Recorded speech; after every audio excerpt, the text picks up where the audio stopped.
5. Proven ways to break your bad habits. Everyone has bad habits. Some of these are obvious, such as smoking, drinking too much alcohol, eating junk food, and so on.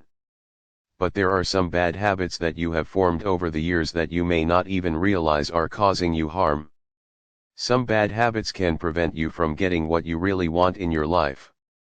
If you procrastinate a lot, then this can really hold you back. For example, maybe you have some bad habits which are limiting your social skills or preventing you from getting that promotion at work that you desire. In this powerful report, we will show you how you can identify your bad habits and then give you 5 proven ways to get rid of your bad habits for good. It will take time, effort, and determination on your part to eradicate your bad habits, but you can do it. It will truly set you free. What are your bad habits? If you don't know what all of your bad habits are, it is likely that you will know some of them. Then the best way to identify them is to ask yourself what they are. You may think that this sounds too simple to be effective, but it really does work. Your habits are stored in your subconscious mind. If you want to know what is going on in your subconscious, then the most effective way of doing this is to ask yourself the right questions. Your subconscious will be compelled to answer these questions for you. So get yourself a pen and paper and go to an area where you will not face any distractions. If the TV is on, then turn it off. Put your phone into silent mode so that you are not totally out of contact with the world. This is the most important question to ask yourself: what are my bad habits? Surely it is not that simple? Yes, it is. You need to be committed to want to identify your bad habits. That is all your subconscious mind needs to provide you with the answers. Don't do this in a half-hearted manner, as you will not get the answers. You need to be determined to identify your bad habits so that you can break them. It doesn't matter what answers you receive, write them all down. If you have a long list of bad habits, then don't worry, you can break them all. Not receiving answers to the question is more concerning. Just focus on the question and keep asking yourself. Something will definitely turn up. The process of eliminating bad habits. Every person has a number of bad habits and good habits. You are more likely to know what most of your bad habits are as opposed to your good habits. If you followed our advice in the last section, then you should have identified your bad habits. So what do you do now? There are many people that admit that they want to stop all of their bad habits, but the problem is they don't really know how to go about this in the most effective way. They try different methods and find it to be a real struggle to rid themselves of their bad habits. If they make any progress, it doesn't last long and the bad habit returns. The first step to ridding yourself of a bad habit is to know what a habit really is. In the most simple terms, a habit is a behavior routine that you repeat often that is triggered in your subconscious mind. Because your bad habits, and good ones, are rooted in your subconscious, it makes it difficult for you to identify them. This is why the questioning technique for identifying your bad habits is so powerful. You are the sum total of your habits, good and bad. To really eliminate your bad habits, it is necessary for you to have some insight into how they originated. This is not as difficult as it may seem. The formation of any habit is a process.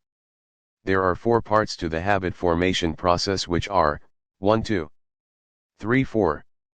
The trigger, the craving, the response, the reward. When you are able to break down your habits into these 4 parts, it becomes a lot easier for you to understand how habits work. In turn, this provides you with a way to break a habit. The psychologists call this 4-step process the habit loop. It makes sense, doesn't it? Something triggers your habit and then you have a craving to indulge in it. The craving for the habit is so strong that it elicits a response from you, which is a behavior or action. While you are indulging in this behavior, you will send pleasure signals to your brain which will reinforce the habit. Here is an example. You have had a stressful afternoon at work. This triggers the craving for a drink. Instead of going home after work, you go to the bar just down the street where everyone knows you. You spend all night in the bar, which sends pleasure signals to your brain. The 4 elements in the habit formation process form a neurological loop which enables you to create new habits and put them on autopilot. As soon as the habit is triggered, you will follow the routine automatically. It is not really automatic, but because it happens so fast it certainly feels like it is. The good news is that there are a number of effective ways that you can eliminate the bad habits from your life. Some of these are going to be more effective for you than others.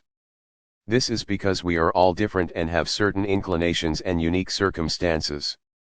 So let's take a look at the 5 most common ways of eliminating bad habits. This is a classic way of eliminating a bad habit that has been around for a very long time. It is probably the hardest method out there and takes an incredible amount of willpower. A lot of people that experience a certain amount of success with the cold turkey method report that the bad habit returns after a while. What is cold turkey? Well, it means that you just decide to stop the bad habit from this point forward. So if you smoke cigarettes, you can just stop smoking them. Cold turkey is used a lot to wean people off of a hard drug addiction. You may have seen documentaries on TV about this. It can be a very tough road to shake off an addiction. Eliminating bad habits using any method is not going to be easy. The reason is because all of our habits are deeply ingrained within us. Bad habits often trigger repeats, and when this happens, the old bad behavior quickly comes to the surface. Unfortunately, it is this triggering that makes cold turkey the most ineffective of the methods that we will share with you in this report.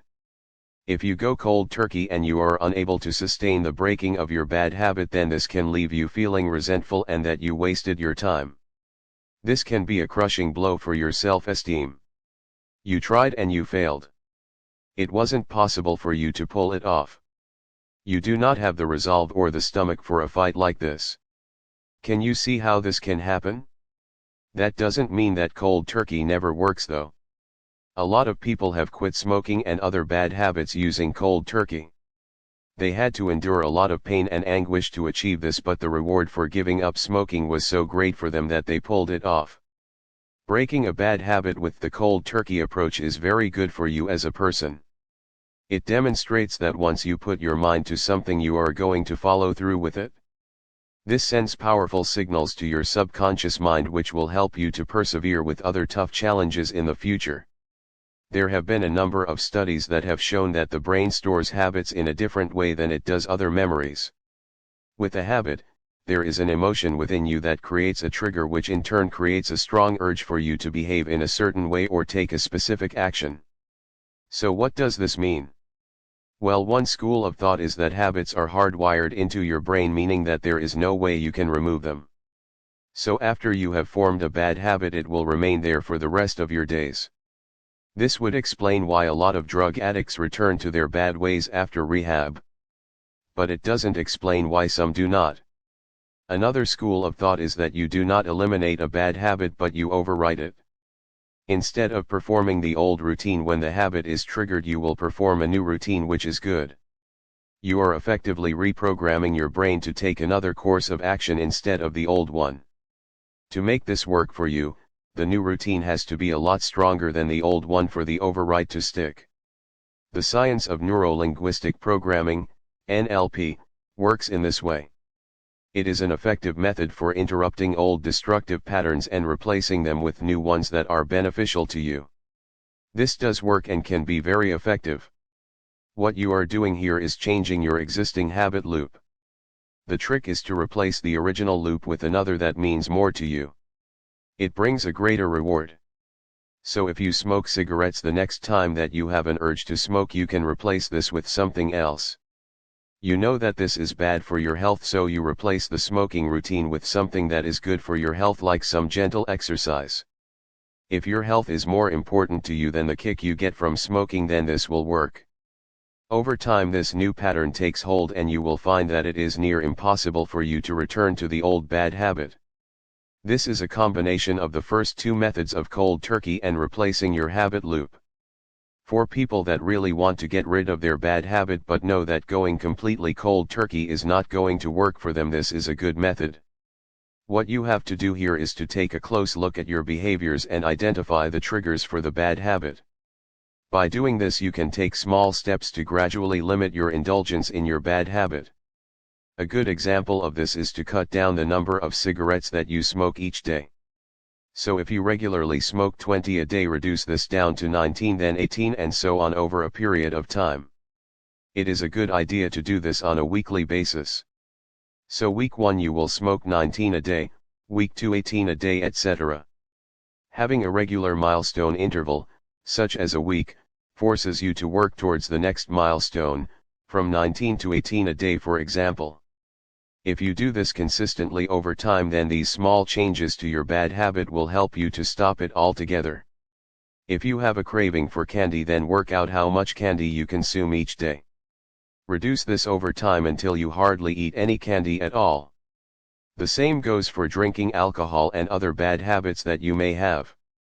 This is not a perfect method, but it does work. We recommend that you assume from the beginning that you may slip occasionally when you are using this method. If you do slip, then don't beat yourself up. Just get back on the horse the next day and continue with your good work. If you can quantify a bad habit, how many times do you do it over a certain period, such as a day, then this method has a very good chance of working for you. It does require discipline and persistence, which are good character traits for you to develop anyway. One of the most effective ways to break a bad habit is to starve it of attention. Other methods of breaking bad habits force you to focus your attention on the negative aspects of your life. This is not always the best thing, as it can seem like a restriction on your life rather than helping you to become free. People don't like to miss out on something good. If drinking 10 bottles of beer a day makes you feel good, then not doing this will make you miss this feeling. If that pleasurable feeling is really strong within you, then giving up drinking those beers is going to be a tough thing to do. When you focus all of your attention on eliminating a bad habit, you will find that you spend the majority of your time each day watching what you do. This is really tough on you because you feel like you are depriving yourself of a pleasure that you have enjoyed for a long time. After all, your habits, good or bad, define you. Deep down you know that stopping drinking 10 beers a day is the right thing to do. It is going to cause you health problems down the road, and you want to avoid that at all costs. But drinking those beers helped you to cope with life better. It helped you to relieve stress and anxiety and made the world seem like a better place. So what do you do here?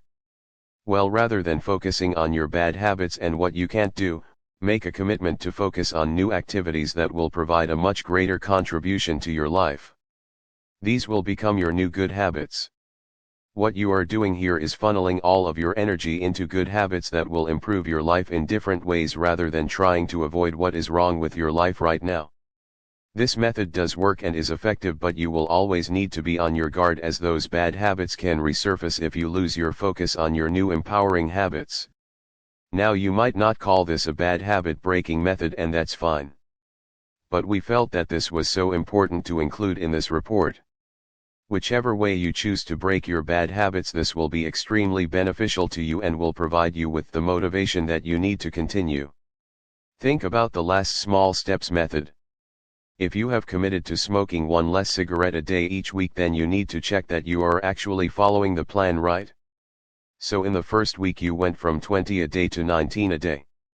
Count the number of cigarettes that you have smoked every day and write this down. If you achieved the 19 a day number for a week, then this will make you feel very proud of yourself. It will inspire you to continue on to next week and reducing to 18 a day. What you are doing here is reinforcing your new habit loop. Let's say that you have decided to use the replacement habit loop method. For this to be a success for you, it is essential that you track what is working for you and what isn't. When more things are working than not working, you will reinforce your new habit loop. At the end of the day, it comes down to this: you have made a commitment to break a bad habit, so you have to check if you are still indulging in that bad habit or not with the method that you have chosen. If you are brave enough to go cold turkey on a bad habit, then count each day that you haven't indulged and make the feeling of pride and success very strong within you. This will work wonders for your motivation and reinforcement. Let's say that you have smoked cigarettes for years. There has not been a single day in all of those years when you didn't smoke a cigarette. So when you go your first day without smoking, this is an incredible achievement for you. It is worthy of intense celebration and you need to feel incredibly proud of yourself. Celebrate every day that you have gone cold turkey on a habit. Put up a calendar where you will see it every day and strike off the days you didn't indulge in your bad habit. Over time this will look really impressive as weeks and then months go by without you having indulged in the bad habit. The best thing about checking your progress is the sense of accomplishment that you get from it. It doesn't matter what other people think. If they do not have the bad habit, then they cannot know how hard it is to abstain from it.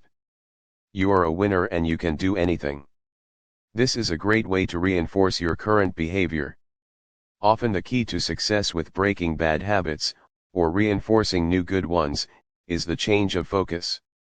Before you were fixated on the pleasure or reward that the bad habit brought you. Now you are focused on the freedom that breaking the bad habit brings you. So keep checking your progress each day when you are breaking a bad habit. Please always bear in mind that breaking bad habits is going to require time and persistence. It will be a worthwhile journey for you, but it certainly isn't going to be easy whatever method you choose. There will always be the temptation to return to the bad habit when those triggers kick in. Always see the big picture. The end result is what will keep you going, as will those celebrations throughout your journey. You will feel totally liberated when you free yourself from your bad habits. So keep this in mind at all times and keep persevering, because it will be completely worth it.